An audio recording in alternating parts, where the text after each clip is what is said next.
How's it going? And welcome to episode 1 of the 15th Club podcast. This is our first episode, so if there's any audio issues, I do apologize for that in advance as we try to figure all of that audio stuff out. Today's episode is going to be about why.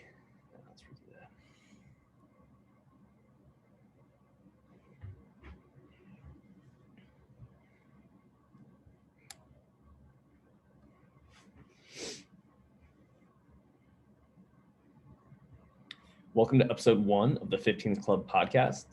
I'm Al, I'm your host, and I'm the owner and founder of the 15th Club. This is our first episode, so I do apologize if there's any audio issues that we run into. But today's episode, we're going to talk about why you suck at golf and how to get better at golf. We can't leave that part out of the equation. All of us want to play better golf. We want to do it as quickly as possible. We're willing to do pretty much anything. If there's a new training aid, a new club, a new ball, anything that can help us, a new pair of shoes, whatever it might be, we're always down for that. But that usually doesn't help us, right? Like we still continue to just suck at golf, and maybe we have a good round here or there. We hit some good shots here and there, but more or less, we just get really frustrated because golf is just a really, really, really, really hard sport, and we can't fathom why we can't just hit a good shot every single time. So today we're going to talk about why you suck at golf, why we all suck at golf, and how to get better. So main reasons why you suck at golf. Number one is your expectations are off. You are associating your golf game and how good you are at golf with the top of the mountain, the best round you've ever played, the best shot you've ever hit. That's what you're trying to strive for because you've done it before, so it makes sense that you should be able to do it again. However, if we think about that mountain analogy, right? That top of the mountain is the best shot you've ever hit, the best round you've ever played. It's a very small peak. Like it's not a plateau. It's not this giant like volcano that's been paved over where we're up there, we're just chilling there forever. And while that would be nice, odds are that's not going to happen at really any level of the game of golf, right? You think about a PGA Tour player. They're at the top of the mountain and they have that peak is more of a plateau for them. However, there's a smaller peak where they've shot an incredible score of 59, of 58, like something ridiculous. And if they expected to shoot that every day, they would shoot that every day if that was truly their average. So what we want to do is bring our expectations down from the peak of our golf game. We want to bring that down to our average. And while, that doesn't always sound great, I just want to go play average golf. Let me ask you this. Would you rather shoot the best score of your life once and then shoot a bunch of scores really bad after that? Or would you rather shoot a bunch of consistently in the middle scores? So let's call your best score ever. Let's call it a 70, right? Let's just use some even numbers. Your best score ever is 70. So let's say you shoot 70 once. Top of the mountain, you've done it. Versus, so you do that once, and then let's say after that, you'll never break 80 again. You're always going to shoot above 80 and maybe even into the 90s. Versus, you don't shoot that 70 ever, but you shoot a handful of 71s and 72s, and you're going to shoot, an average of 75 to 76. So you're going to break 80 pretty consistently. Which would you rather have? Depends on your goals, depends on your outcomes. But what we need to do is start reshaping our expectations when we get to the golf course.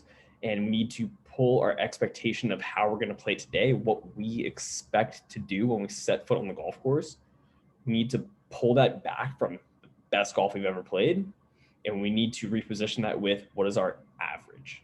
So if you're someone who keeps a handicap, tracks your scores, tracks your stats, what are the averages of those? On average, what are you shooting? How many putts do you have? How many fairways are you hitting? How many greens are you hitting? All that kind of stuff. Let's shoot for the average of that. So bring the expectation back down to reality and let's find what our averages are. Number 2 of why you suck at golf is you don't even know what you're good at or what your averages are. So you don't know how to get better. You don't know what to practice, or maybe you don't even practice, right? So we kind of just actually hit on several topics there of why you suck at golf. But let's stick with the you don't know what your average is. So when we think about going out and playing an average round of golf and resetting that expectation, if we don't know what that average is, it's gonna be really hard for us to conceptualize. So if our average score is 80, then we know, all right, I should go out there and shoot 80. But if you don't know that your average score is 80, and you know once in your life you shot a 72, and a lot of times you shoot 83, 91, it's going to be hard to go out there with the but you don't, like, let's say you just don't know that your average would then be 80. It's going to be hard to go out there with expectation to shoot 80 when you know that you can shoot 72. I've done it before. Why can't I do it again? So we need to make sure that we know what those averages are. And we also need to know what we're good at and what we're not good at. So a lot of people, when they're really struggling with getting better at golf, they think, oh, I need to work my swing. I've got like this technical flaw, or I got this mental flaw or something, right? I don't like left to right putts, and I always get left to right putts. Like, what we need to start doing is we need to start learning what we're good at and what we're not good at, and try to put ourselves in position as often as we can to do what we're good at and avoid what we're not good at when we're on the course. When it comes to practice and getting better and improving, we want to get really good at the stuff that we're good at, but we also do want to shore up that stuff that we're not so good at. So let's say you are really good off the tee. You hit your drives long, you hit them straight, they're never out of play. But you're really bad at hitting greens. Your iron play is just terrible. You like the look of a wood hitting up on a golf ball way more than you like the look of an iron and having to hit down on that golf ball a little bit more. And as a result, you don't really feel comfortable with irons in hand, and you start missing a lot of greens. Chipping and putting, we'll call those average. Just for the sake of this conversation, we'll call chipping and putting average. So, now that we know that, some things that we can do to score better. One, let's assess, and are we good? Or we said chipping and putting is going to be average. What distance are we playing these courses from? Can we play courses that are a little bit shorter? That way we can take advantage of the length off the tee and the accuracy off the tee and put ourselves a little bit closer to the hole. So that way we're hitting a short iron or a wedge in, where we're going to be a little bit more comfortable and okay with, versus are we playing courses that are maybe a little bit longer, where we're hitting some mid irons and long irons into greens. So real quick fix on that is, let's look at the yardage that you're playing and put yourself in a position where you're hitting your driver off the tee and putting yourself in a position where you can hit a shorter club into the green. On the flip side of that, let's think maybe we're playing, our average course, our home course, and because we want to make sure that we're doing all the right things off the tee, right? We're hitting irons off the tee on certain holes, and we're trying to be very mindful to make sure we hit it in play and we're choosing the right club off the tee. If you're really good with driver, why are we doing that? You should then just be hitting driver off the tee, and instead of hitting an iron or a hybrid or a fairway wood off the tee, where now you have a little bit longer into the hole with an iron that you're struggling with, let's call it a 6 or 7 iron, and you're really struggling with that club, then maybe why don't we just hit driver off the tee, put the thing down there so you have maybe a pitching wedge or a 9 iron into the green. Golf's gonna be more fun that way. So if you know that you're really good at driving, you need to take advantage of that, right?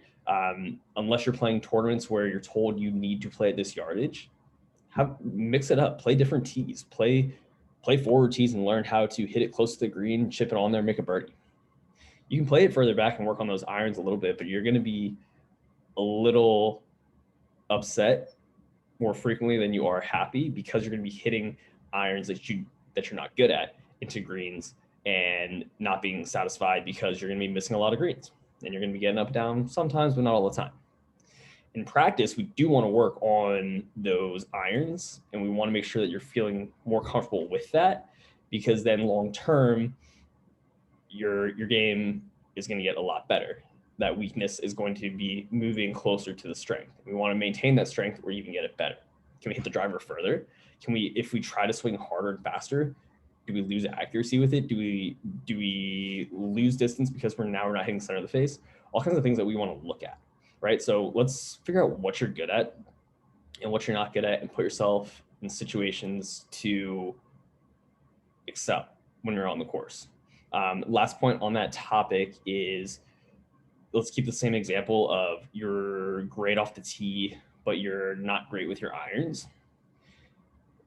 To go an extreme route with it, if you're missing the green from 150 to 200 yards more than you're missing it from 200 to 220, that might be a signal that on some holes, if you wanted to hit a very short club off the tee, let's say you hit like a 6-iron off the tee, so that way you're giving yourself 210 into green, that's actually fine if you're hitting more greens from 200. Only reason I say that is thinking about it in context of using a wood, a driver, and hitting up on a golf ball. We're going to be hitting up on hybrids, fairway woods, more so than we are with some of our mid irons and short irons. So just something to keep in mind that, hey, maybe if you know that you're better from 200 than you are from 150, then maybe we're laying it back to 200. So play to your strengths, learn what you do well, keep track. You don't need to go crazy with your stats, although I do love really in-depth stats. I like to know my strokes gained metrics each round I play. I like to keep track of stuff pretty in depth. You don't need to do that to get better at golf. You can keep some pretty basic stats. What did you hit off the tee? How far did you have into the green? How many putts did you have when you got on that green? And how far were those putts? Like simple stuff like that is going to bring a lot more awareness to what you're good at and what you're not good at. And the example I used was very, very, very basic. What you're going to find if you track some simple stats is you're going to find that you're good off the tee with a right to left hole. Maybe you're not good with a left to right hole, right? We're going to find out all kinds of interesting stuff like that. And you can start to use that to formulate some better strategies when you get to the course. Another reason why you suck at golf is you like to blame external factors instead of taking responsibility and ownership over your game and your swing. So it kind of ties in there with knowing what you do well and what you don't do well. We need to know that stuff.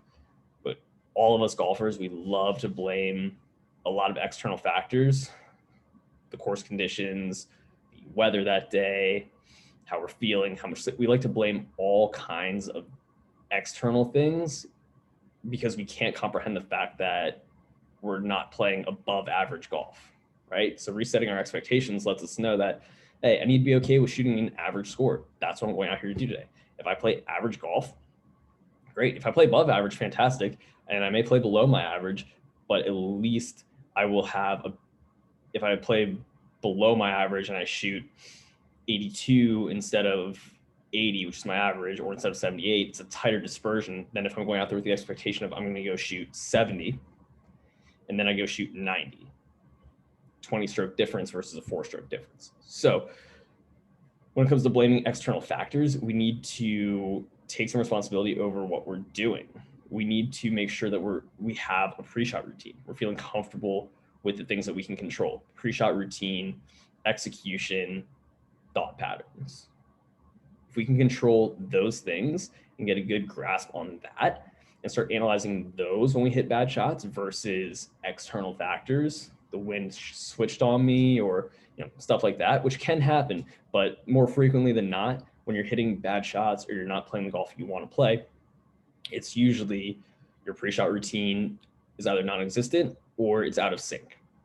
So for example, my pre-shot routine, what I like to do is I step into the ball, I look at my target, I step in the ball, right hand on the club, actually. We're gonna get real in depth here. I step into the ball, right foot steps in, right hand's on the club. I look at my target, I step in with my left foot, put my left hand on the club. I have a wear spot on my glove. I know exactly where that butt of the club is gonna be. I look back at the target, and as I'm doing all this, I count from 1 to 5, right? So I step in, I look at the target, and I step that left foot in, that's 1. Left hand goes on the club, 2. I look back at the target, kind of shuffling myself around a little bit, 3, 4, 5. When I hit 5, I'm looking back at the ball. I make sure that club is then set right up where I want it, and then I'm swinging.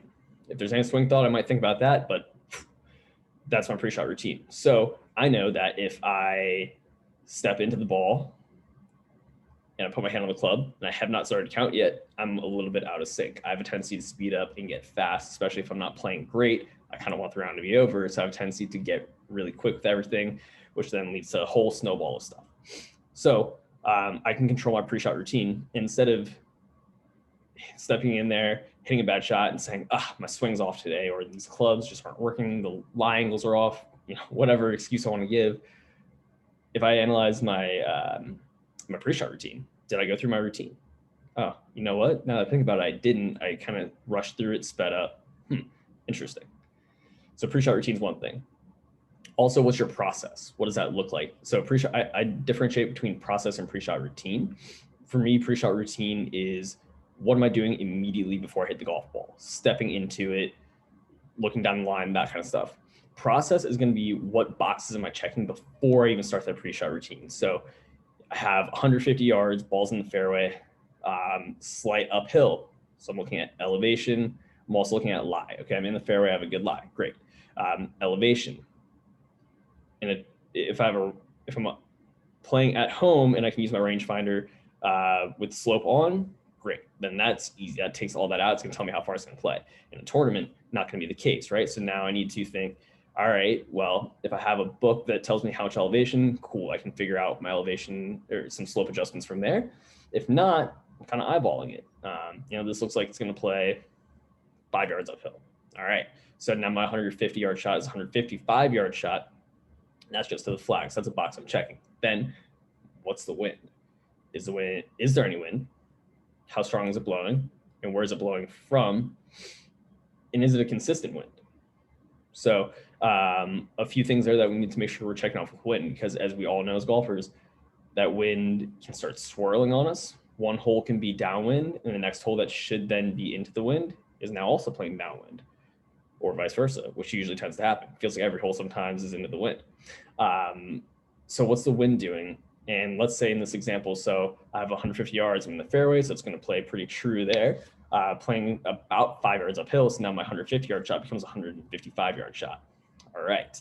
The wind is blowing in my face a little bit out of the left. So it's a left to right wind, a little bit into me. And let's call it, pretty light breeze, pretty sustained light breeze. There's no gusts picking up. It's not swirling. It's not really a hard wind. It's just, a normal, just casual kind of breeze there. So blowing in my face a little bit left to right. All right, well, now let's go ahead and I'll add 5 yards to that. Let's call it, for round number, it's a 160-yard shot now. So this 150-yard shot with wind and slope is now adjusted to 160. All right. Well, what are the conditions like out on the golf course? Are the greens firm? Are they soft? If this ball from 150 yards playing 160 comes in with my natural shot shape, which for me is going to be a fade. So that wind is going to push a little bit more. We'll touch there in a second. But is this ball going to hit and stop, or is it going to hit and jump and stop? Is it going to hit and spin really fast off the green, which kind of determines what club we're going to hit as well. But let's say it's a pretty normal golf course from 160 yards. That ball is going to hit. It might jump a couple yards and then stop. So I know that if I hit, for me, if I hit my 9-iron, it's 160 yards. Nice smooth 9-iron, 160 yards. So that's perfect for this situation here. It's going to land at about 160. It's going to maybe take a little jump, but then it's going to stop. It's not going to go ripping off the green. And it's not going to just bounce through the green based off of all the conditions. Last thing we need to do is figure out, okay, well, where am I going to aim this? So I mentioned I like to play a little bit of a fade. With the shorter clubs, it's going to be a very small marginal fade, pretty much dead straight, maybe a couple yards. We know that the wind is blowing a little bit off the left and a little bit in our face. So that's going to amplify that fade a little bit. So what was normally, we'll call it a 2-yard fade, with that wind may now be anywhere from 4 to 6 yards of fade that we're going to see there, because we have to account for that wind pushing a ball that's already fading. It's going to blow it a little bit more because we're not playing it against the wind. I don't like to shape my shots up against the wind. That brings double crosses into play for me. And I know that if I start seeing the ball go both ways, I will never make a confident swing again for the rest of the round because I'm going to be afraid of either direction. So with that in mind, all these factors we just put into play, if I know that my ball could blow or can move anywhere from 4 to 6 yards instead of 0 to 2 yards from left to right, I want to now shift my target a little bit more to the left so that I give myself a little bit more room for that ball to drift. Great. We've got that all figured out. Last thing that I'm going to do is, as I've checked off all those boxes, so I've checked off my lie, which all this process takes far less time than what I just took to explain it. But I've checked off my lie, I've checked off my slope, I've checked off the wind, I've checked off how the ball is going to react on the green, and now I've identified first what my target should be.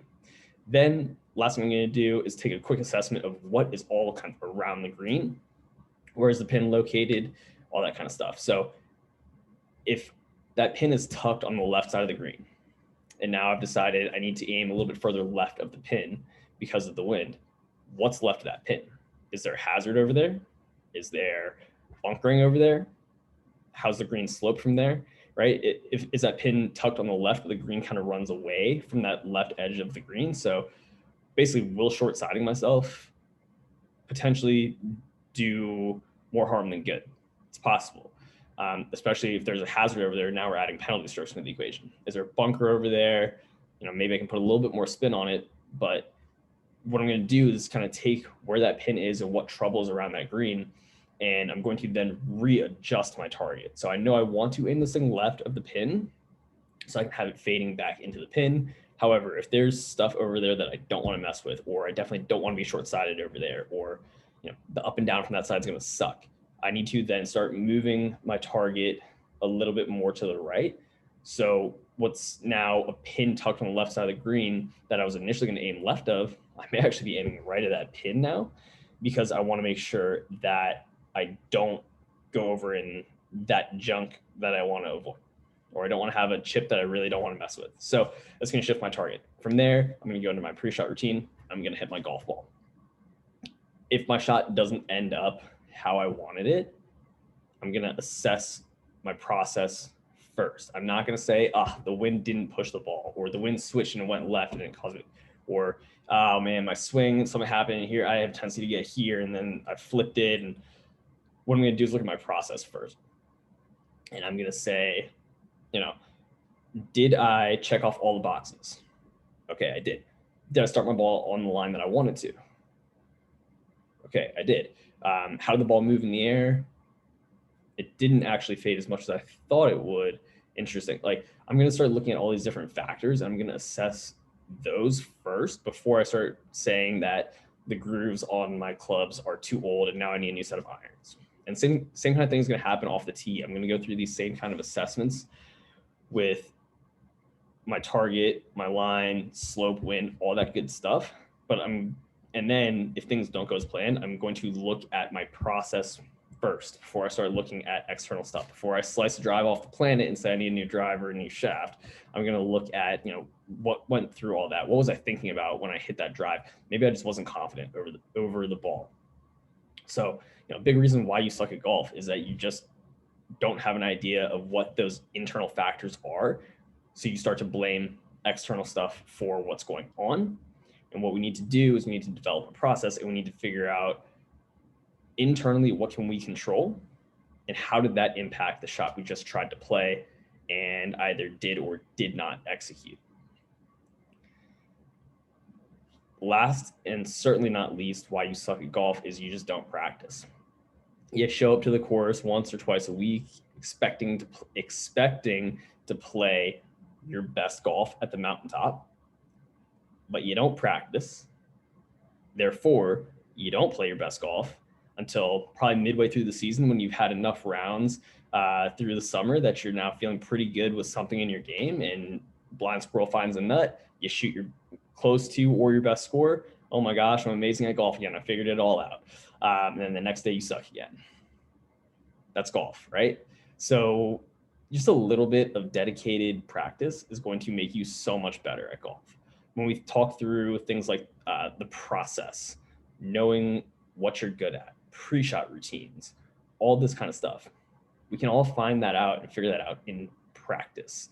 So I know for a lot of folks, easier said than done, right? You don't have time to get to the course and practice an hour or two a day.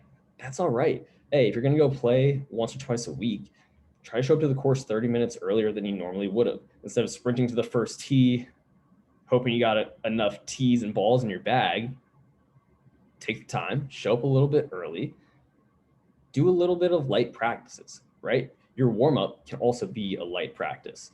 And for me, a lot of my light practice sessions, if I'm feeling, like pretty good about stuff and I don't want to overdo it, then it almost looks like what my warm-up would be for a round of golf. So just a little bit of light practice, drawing some attention to these things, seeing what the swing feels like that day, right? Maybe normally you hit a little bit of a draw, but for whatever reason today, you're just not quite scoring the face up and it's just more of a push to the right. These are things that are good to know. That way, when you get to the first tee and you know that you're having a little bit of trouble scoring the face up, your miss is going to be a bit more right than normal. But we can start to aim a little bit more left, right? We start taking these factors into play that we just talked about. These internal factors, what can we do to try to put on the best execution golf shot we can? A little bit of practice before a round of golf, a little bit of warm up before a round of golf, it's going to really help that out. Also, what it's going to do is give you some time where, when we talked about strengths and weaknesses, knowing what you're good at, knowing what you're not good at, we want to get really, really good at the things we're good at and really make those a strength. And then we want to improve the things that we're not good at and get those as close to a strength, if not a strength, as we can. So, a little bit of extra time hitting some balls, working on whatever it is you're working on before your round of golf can certainly help with that. At 15th Club, we do custom practice plans. We take like any thinking out of that for you. So if you're like, well, I would do that, but I just don't know, and I don't want to just go do random stuff and work bad habits in, well, like, great. We that's what we do, is take that wasted time away from you. We give you only efficient stuff to do that's going to help you play better golf. And whether that's before a round of golf as a quick mini practice session, or if you have time for a longer hour, 2-hour practice session, great. We can accommodate it all. But what you need to do is just get a little bit of practice in. Have a better expectation when you get to the course. Know what you're good at, know what you're not good at, play to those strengths and weaknesses.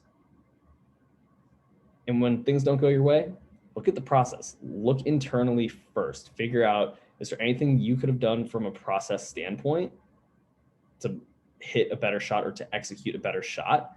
Maybe you could have adjusted for the wind a little bit better. Maybe you should have adjusted for the slope a little bit better. Learn from all of those experiences, good and bad, and you will start to see that your scores get better and better and better and better. It's incredible what can happen. Right now, you might feel like you suck at golf, but I promise you that without having to buy new clubs, new training aids, trying to learn a new position in your swing, I promise you that you can play better golf today just by bringing some awareness to these areas that we talked about. So I hope that helps you out. I hope you're able to use some information, get out there and play a little bit better golf. If you want more information on what we do at 15th Club, if you want us to help you out through our custom practice plans and coaching plans, feel free to reach out. Our website's 15thclubgolf.com. You also find us on Instagram at the 15th Club Golf. And we look forward to helping you out and hearing about all the successes that you have on the golf course. Have a good one, and we'll be back soon.